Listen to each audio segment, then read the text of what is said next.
All right, speaking of the North Carolina General Assembly, it's been a big week there this week.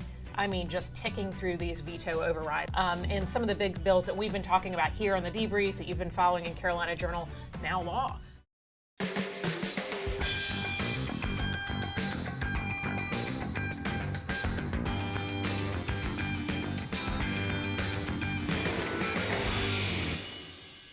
Hi, and welcome to Carolina Journal. This is where you can find out everything that's happening in your state government, politics, and public policy. We're going to break down a really big week in North Carolina news that happened just a few days ago in the General Assembly and certainly in the U.S. Senate race. A lot going on.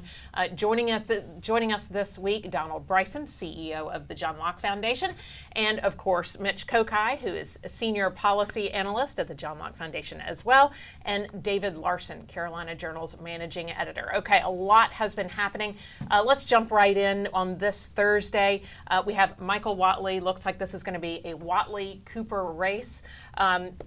You called it like about a week ago in an op-ed there, and it looks like we're really hearing that official word coming up today. Yeah, I don't know if it was too hard of a call to make. Sure. It looked like there was a lot of rumblings happening, but yeah. My main point there was that these were both kind of field clearing announcements, and that the Democrats had been calling for Cooper to join. He was their best bet, having won 6 straight statewide elections. They thought this is somebody who can win the race, and they're probably very, very happy that he's decided to jump in. And likewise, on the Republican side, there had been talk about maybe Laura Trump, and this is sort of a field clearing call as well because it's got Trump's endorsement from the very beginning, and it's somebody who can kind of pull those two factions, the Republicans together, maybe the more establishment one, since he's been RNC and North Carolina's GOP chair, and then also the MAGA wing with Trump's endorsement. So looks like both establishments of their respective parties want this, maybe not much of a primary, and to save, because it's going to be an expensive race, to save that powder for the general. I mean, I'm hearing that insiders are saying this could top $750 million.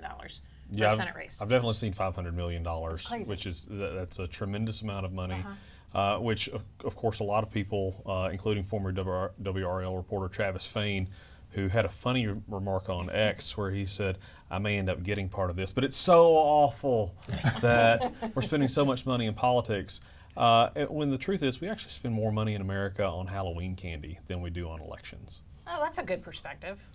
Yeah, that really is something that's I'd rather have Halloween candy. Yeah, that's really something that does need to be mentioned. Is there's a lot of talk about big money in politics, way too much money in politics, but if you actually compare the amount spent on politics to the amount spent on consumer goods and other things, it's much smaller. Okay. And the real problem with money in politics is the bizarre rules and people trying to get around the rules because they don't make sense or not understanding the rules, and so running into trouble that way.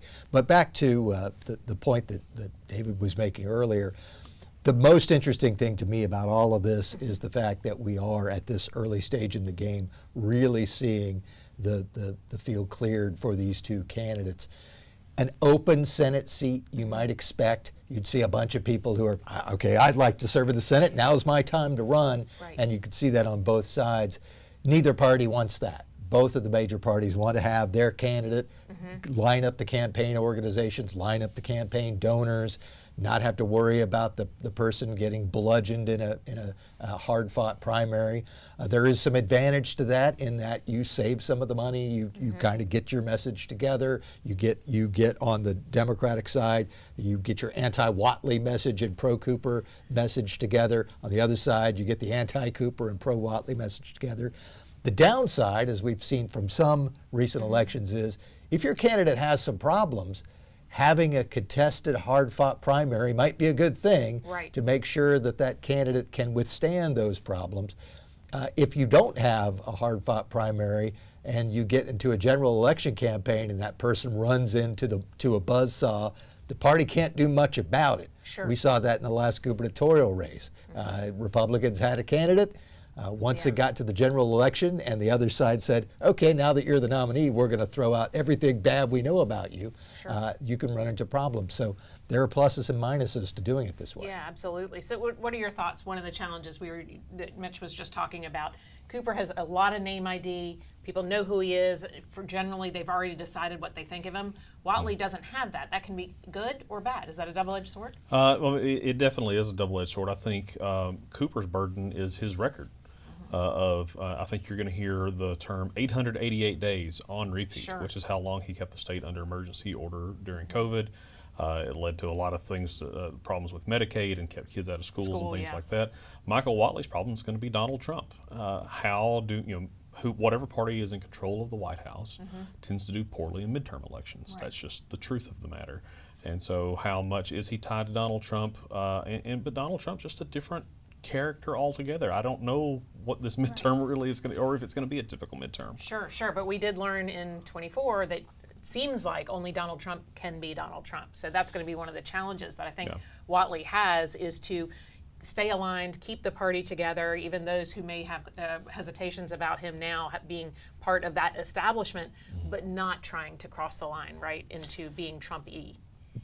Having the association with Donald Trump and his endorsement probably wins him the primary just right off the bat. I mean, it keeps major candidates out. There will probably be someone else on the ballot who will decide, I don't like this Watley guy, I'm going to run. That person's not going to get a whole lot of institutional support. So Watley probably gets through the primary without any major issues. But he does have the challenge for a general election audience of, okay, we know you are a Trump supporter and you like Trump. What else can you tell us about us? Why are you better than Roy Cooper, who we know? And at this point, before the anti-Cooper message starts that Donald was previewing, people generally have liked him. Democrats have liked him. Unaffiliated voters have liked him. Even some Republicans have liked him because they see him as this sort of old school, middle of the road, business friendly, not ideological Democrat. Now, once people learn about his record and the fact that he has disagreed with the National Democratic Party on almost nothing, that he gets a bunch of his money from the Northeastern liberals, that he sides with them on everything, that may change some opinions. But right now, he's been able to kind of coast on this appearance of being sort of a middle-of-the-road Democrat that people used to vote for 30, 40, 50 years ago. I will say the lack of name ID might be a disadvantage for Watley, just in that, you have to define yourself first. So if there's a big gap in people's knowledge and what they think, those negative ads do have much more of an impact if it's a question mark and then they can get to the point of defining you before you can get there. I mean, they're both going to be working hard on that. Whereas for Cooper, kind of like with Trump, a lot of people think they know what they think about him.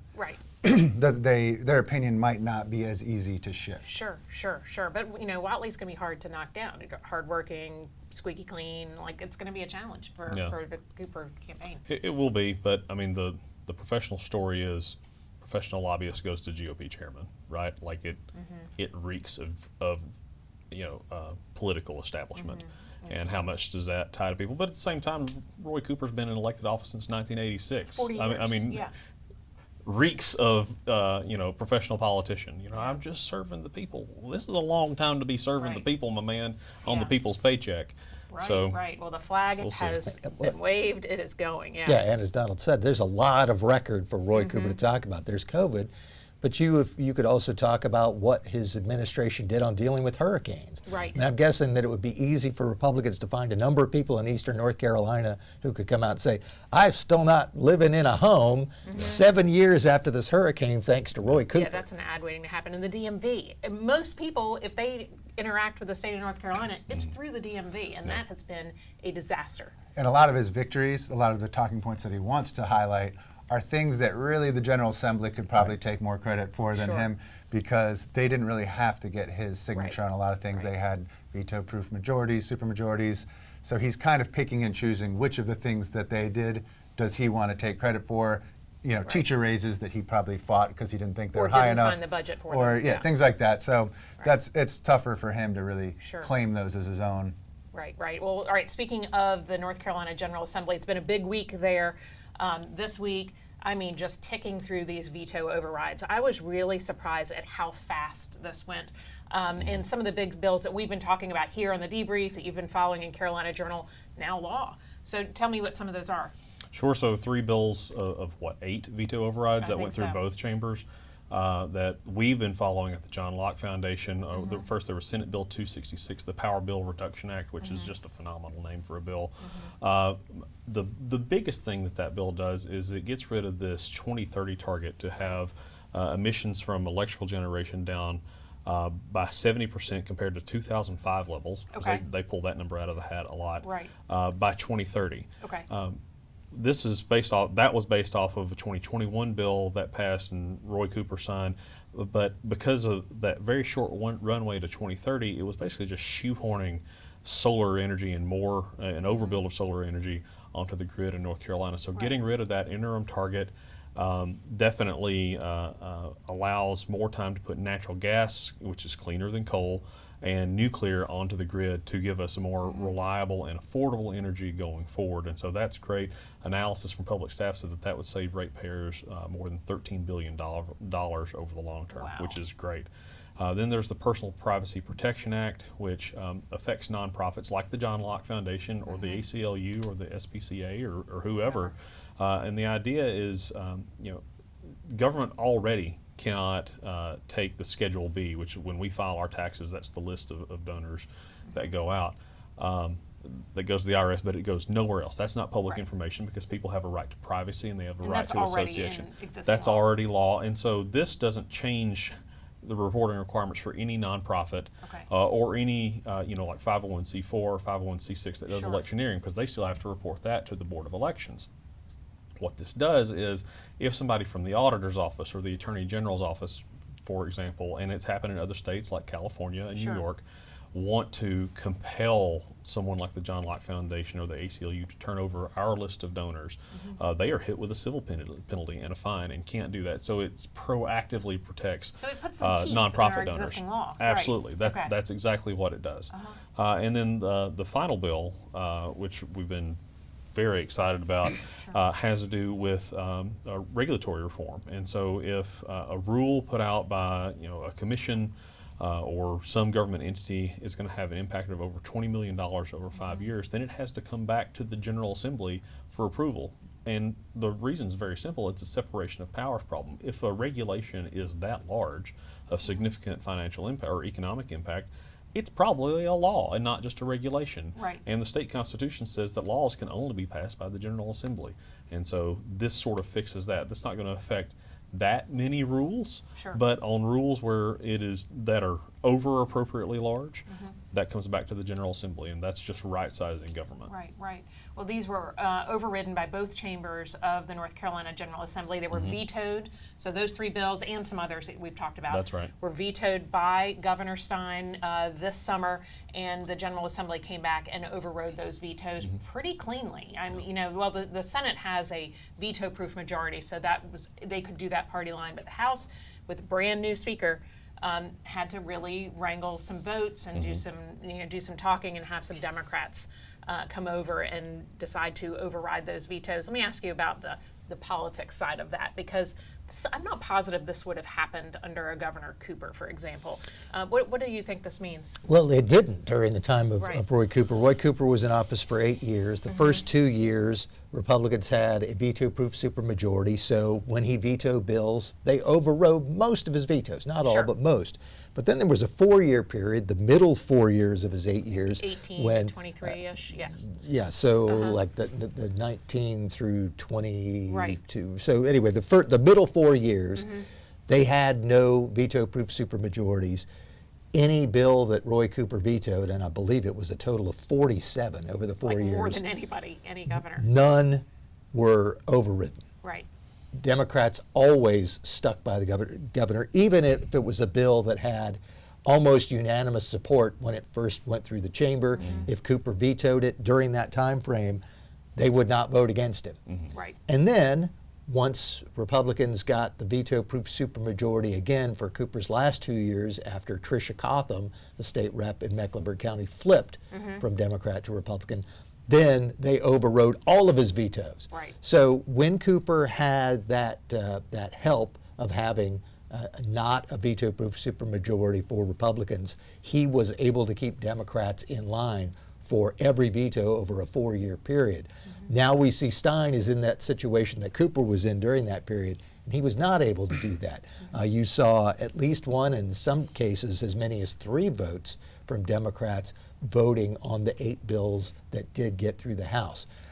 As Donald was alluding to, the Senate, because it had the veto-proof supermajority, voted to override everything that came in front of it, including a case where one senator left the chamber. They voted, didn't have his vote, but then they recalculated and realized, oh, it's still 60%. We're still above the threshold, even without him, because there was a missing Democratic senator. But on the House side, you did need some Democratic support, and it showed that there are a handful of Democrats who are willing to stand by their initial vote if it comes to overriding the veto. You had Carla Cunningham, who on, I believe, 5 different bills voted with the Republicans. You had Shelley Willingham, 5 or 6 different bills where he voted with the Republicans. There was one case in which Cecil Brockman, who has been a scourge to the Democratic caucus for being willing to work with Republicans, he voted against one bill when it was before him the first time, but then flipped to yes on the override. So there are a handful of Democrats who don't like these strong-arm tactics, and if they support the measure, they're going to support it regardless. You also saw some discussion and some blowback among Democrats about Carla Cunningham when she talked about this immigration bill. She got up and gave this kind of long, fiery speech. And even in the other chamber, the leader of the Democrats, Sidney Batch, was bashing Carla Cunningham and saying, I can't believe any Democrat would say this sort of thing. So I don't know that this is going to serve the Democrats well in the future if they are criticizing their own people for working with Republicans. I don't think it's going to make them less likely to work with Republicans. It's probably just going to make them more likely to be mad at their fellow Democrats. Do you sense a pendulum swinging on this? Because some of these issues, like on immigration and men and women's sports and bathrooms and whatever, locker rooms, I feel like I'm sensing a pendulum changing a little bit in North Carolina or maybe even nationwide. What do you think?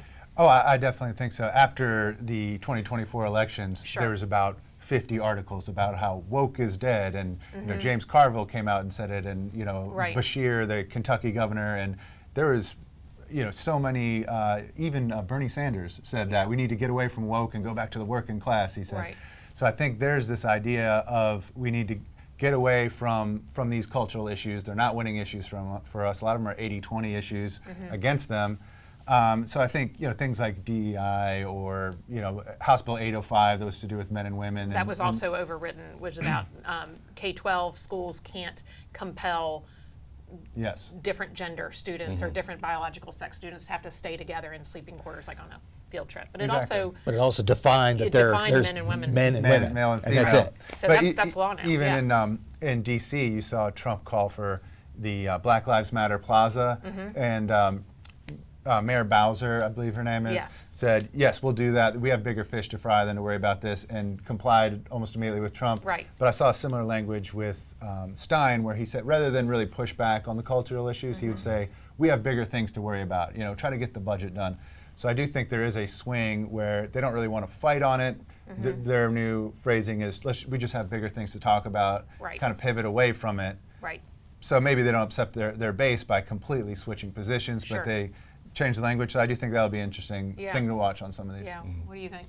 Well, I think that the left has, you know, if we want to talk about the base of the political left, there's been a very loud minority on some of those sort of gender type issues over the past few years that have been outsized, and they've sort of realized what those numbers are at this point.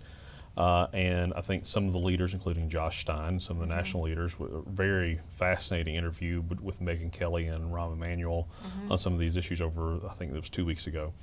But anyway, there is because of Donald Trump, and love him, hate him, whatever you want to do with him, he has caused and is causing a massive realignment in American politics. And it's not as clean cut as it was just 3 or 4 years ago. And so now we find all of these names that Mitch was going over with Carla Cunningham and Shelley Willingham, Gladys Robinson in the state Senate from Greensboro voted on several Republican bills when they went through. The initial time, Dan Blue from Raleigh, longtime Senate Minority Leader, former House Speaker. Sure.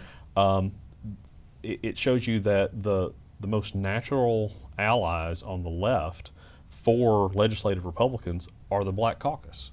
And you would not have said that 10 years ago, and you couldn't have imagined it 10 years ago, but it is the case now because they are a bit more conservative on social issues than their white Democratic counterparts, and a lot of them come from areas that need some, abundance, some prosperity, some economic prosperity coming to their part of the state, whether that's in urban areas or in rural eastern North Carolina. Sure, very interesting. All right, well, thank you all. I appreciate it. This has been really good discussion, good analysis. You can see a lot more on carolinajournal.com and johnlocke.org. Certainly make sure you're following that for opinions, analysis, but keep this going. I want to hear from you. Let me know what you think. Let us know what you think in the comments below, and make sure you follow, and we'll see you again next week.